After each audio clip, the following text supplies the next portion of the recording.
Well, para sa akin kasi people first, politics later muna tayo, ha? Ipasa muna natin yung budget. If Lord really wants to be speaker this term or the next term or in the future, he should show to the Filipino people why he deserves to be speaker. First, ano ba ang stand niya sa budget? He just keeps invoking na kailangan palabra de honor, gentleman's agreement. But I'm still waiting for him. Ano ba input niya sa budget? As a congressman, ano ba ang gusto niyang amendment sa budget? I'm still waiting for that. So dapat, unahin muna natin ang budget. At kung meron tayong intramurals later na yan, that's second priority. Ayusin muna natin yung budget and we feel it and we are confident that we will pass this on time as scheduled, November 17. Technically, almost the same time that we promised. We are not thinking of a scenario na magkakaroon ng reenacted. If the Senate continues to work at their own pace now, mapapasa nila yan. But if they choose to work at a faster pace, I think baka mapaaga pa. So, again, usipin muna natin people first, politics later. That's the request. Ginagawa ng Kongreso yung trabaho niya sa pinakamabilis at pinakamaayos na paraan na maipasa ang budget at maiayos din ng tama yung mga amenda sa budget. Alam naman natin, in a leadership fight, talagang nagiging hindi maganda. And unfortunately, we cannot avoid that the institution of Congress is being affected. Personally, may kanya-kanya kaming paniniwala. Ako, kasi may sinasabi, sabi nga, di ba, yung mga barkada ni Speaker Allan, I do not know if I'm being referred to, pero ako yung nag-motion during the last time on the 184 votes. At totoo, tinatanong, sabi, ano meron yung kay Mike? Siguro I can say, with all due respect to my two other colleagues, our deputy speakers, Gonzales and Villafuerte, siguro yung budget ko, out of 300, siguro pang 250 ako.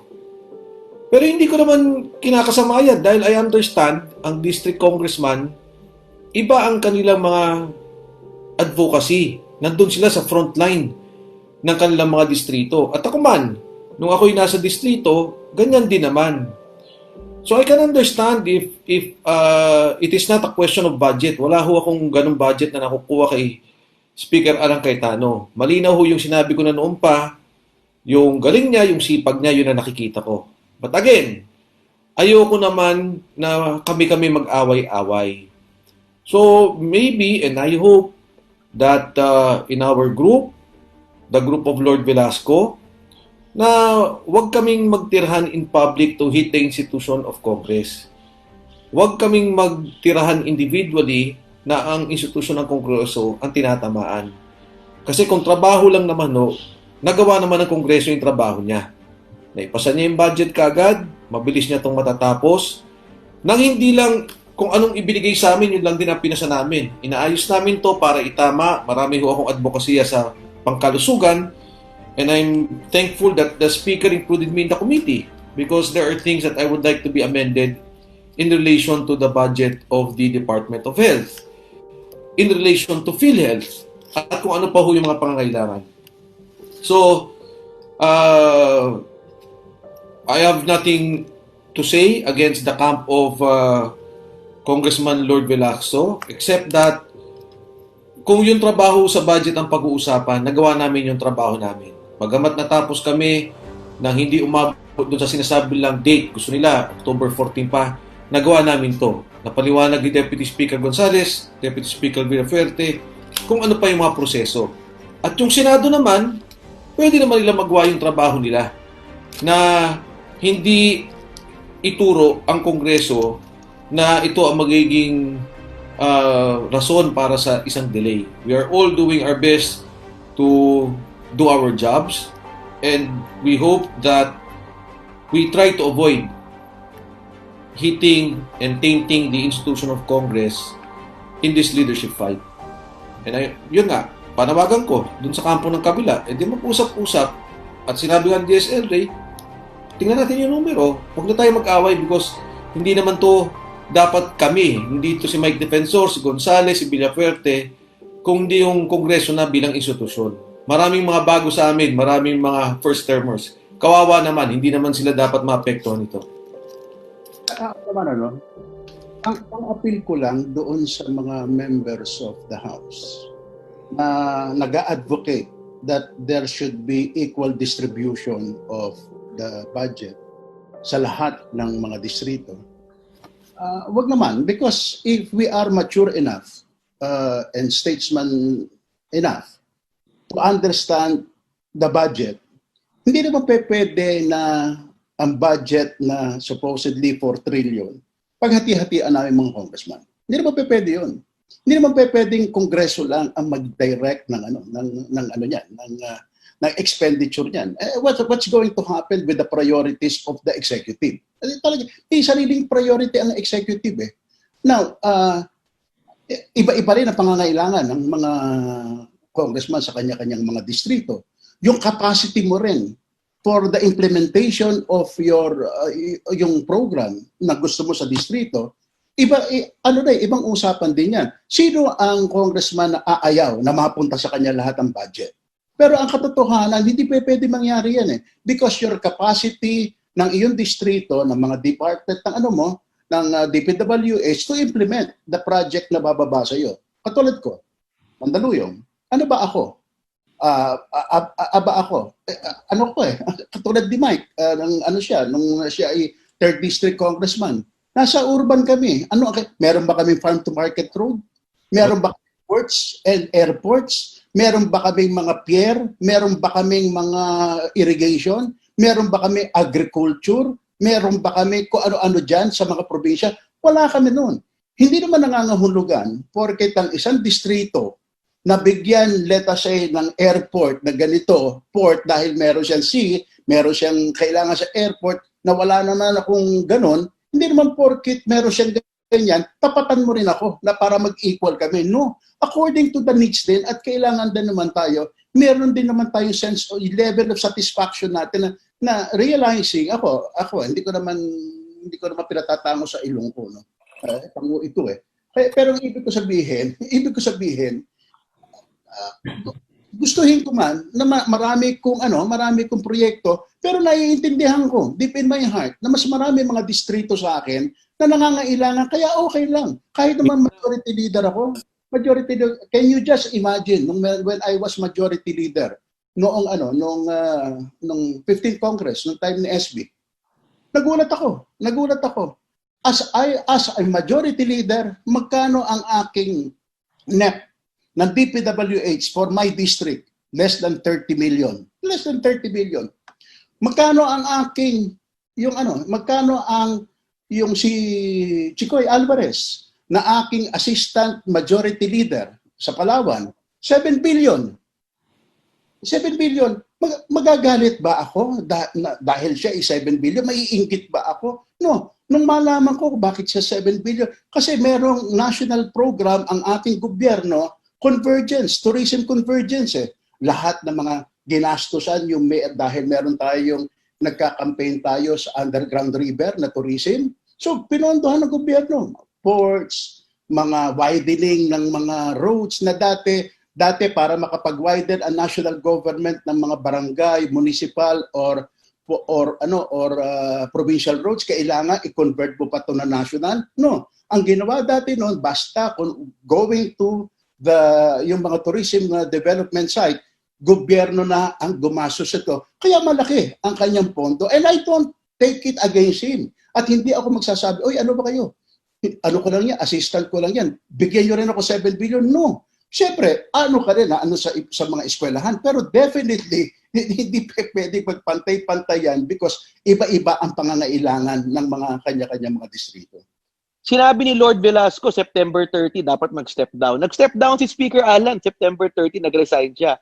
May numero, may boto, may pirma. Tama po si Boyet na they support Speaker Allan. Nag-nominal voting na nandun po yung bodies. Sabi nila sa amin, diniderail yung budget. Sabi ni Congressman Lord, i-approve niya as is pag siya speaker. O in-approve namin. Ngayon, sinasabi ni railroad. I think at this point, whether takot or something, again, going back to the challenge, let's focus on the budget. Then if they want to get the numbers, show it to the media, show it to your colleagues. Nagtatawag po si Congressman Lord ng mga lunch meeting, and walang pumupunta. Even Zoom meetings niya, nafe-feel niya, minsan 5 lang, walang 10. I think if the media really wants to highlight the numbers as they're claiming, I think ask from them who are these people. Kami malinaw yung 205 nilabas sa media yon, nakita nyo kung sino po yon. And then yung sa 184 na-release rin sa media kung sino yon, excluding Atienza. So, malinaw po kung sino nag-support kay Speaker. Unless ang numbers ni Lord Velasco, yun na nga, sinasama niya yung mga hindi naman members of Congress. So again, I ask the media, if ever Congressman Atienza or the Velasco camp make statements like this, siguro they should come out with who are these people. And yung nagbotohan wala ni isang tumayo para sa kanya. In fact, there were supporters of Congressman Velasco on the floor during that time, and not one of them stood up, objected, and supported Velasco. Yung yung nag-resign si Speaker, easily I saw like 3 or 4 supporters of Velasco on the floor na did not even bother to stand up for their kay Congressman Lord. So wala po talagang numero sila. Ako, alam mo, dalawa dyan talagang kasama ko sa committee, and nung nagkaroon kami doon sa party list, sa coalition, nagkaroon din ng debate dyan, and pinapaliwanag ko nga doon sa mga bago that even in the blocks, for example, the party list block, NPC, PDP, Lakas, Liberal, ang discussion usually dyan is they talk with the speaker, we have the slot, and sino ba yung acceptable kay speaker? Because at any rate, siya na rin naman yung magpapatakbo talaga ng Kongreso. In this case, the speaker qualified his statement. Ang sabi nga niya, parang nagkaroon ng, wala akong problema kung hindi niyo ako gusto, trabaho tayo, pero yun nga, parang wag naman tayo maging partisan sa laban na to. And I think in many ways, the vote would reflect that. Kasi, di ba, kung titingnan nyo, and I explained this, in the case of PDP, you now have 2 deputy speakers, Dong Gonzales, who was the general in the campaign of Congressman Lord, and Johnny Pimentel, who also helped Speaker Allan Cayetano. Sa Liberal Party, Stella Kimbo, Kit Belmonte, talagang alam ko naman, mag-iwalay-walay siguro pagdating ng election, but the Speaker respects them, and they continue to function as to the committees that they were assigned. Nung ako, alam ni Boyet to, siguro ako pinakahuling nagka-committee. Ilang buwan bago na-form na yung organization ng Kongreso, pero tanggap ko yun Kasi alam ko naman, I was an active campaigner of Majo Martin Romualdez. And that is the prerogative of the Speaker. Tingin ko, yun nga, ibahin natin yung trabaho, ibahin natin yung politika. In this particular case, pininiwalag naman ni Speaker, hindi naman to dahil sa trabaho, kundi nagkaroon na ng konting politika talaga. And as to, ito ba'y major revamp ng Kongreso? Not necessarily, kasi marami pa rin namang, who did not support Allan Cayetano during his speakership fight, who are holding on to major committees, who are now currently part of the leadership of the House. And for that, you have to respect Speaker Allan Cayetano. Kanina nabanggit naman nila, Boyet, yung naging process. Yung budget na gagawin, di ba? Individual amendments will now be, first, nagsimula kami September 4. Lahat ng pinagdebatean, maraming tanong sa floor sa ngayon, na tanong na rin during the committee deliberations. And I'm a witness to that, kasi ako din naman kaya pagdating sa plenary, hindi na ako masyado nagtanong kasi marami na akong itinanong. Doon sa committee deliberations, nagkaroon pa ng committee briefings before that. Iba-iba, kasi alam naman ng mga committee chairman kung ano yung may mga maraming tanong at maraming problema sa mga iba't ibang departamento. Pagdating dito sa individual amendments, of course, we will accommodate. Ako, marami na rin kumausap. Mike, pwede ba namin ipasa sa'yo? Okay. And eventually, itong process na to will be open to everyone. Sa Senate, papasok pa rin to. Magkakaroon pa kami ng BICAM at magkakaroon ng final approval of the bill. So, are we transparent? We have always been transparent. Napabilis lang. Pero kung transparency ang pinagtatanungan, pinag-uusapan, ginagawa naman lahat. At nakita ko naman, kasi nung una, LRay, Boyet, medyo nabilisan ako nung first pagpasok natin ng July eh. But I cannot fault the leadership kasi maraming bago. Pero itong second approval ng budget, even previous to the actual submission to the Appropriations Committee, nagkaroon ng mga iba't ibang pag-uusap at briefing yung mga departamento. And I'm very happy for the members, for the new members, kasi marami doon na talagang nagkaroon ng orientation, nakapagtanong sila sa sarili nila. And I credit the leadership and the committee chairpersons and the APRO committee for all this, no, for all the tasks that they have done on this budget. If I may add, based on track record, yung last budget, 2020, ang daming accusation ng pork and park funds. And the speaker assured walang pork, walang park. It's already October now, napasa yung budget.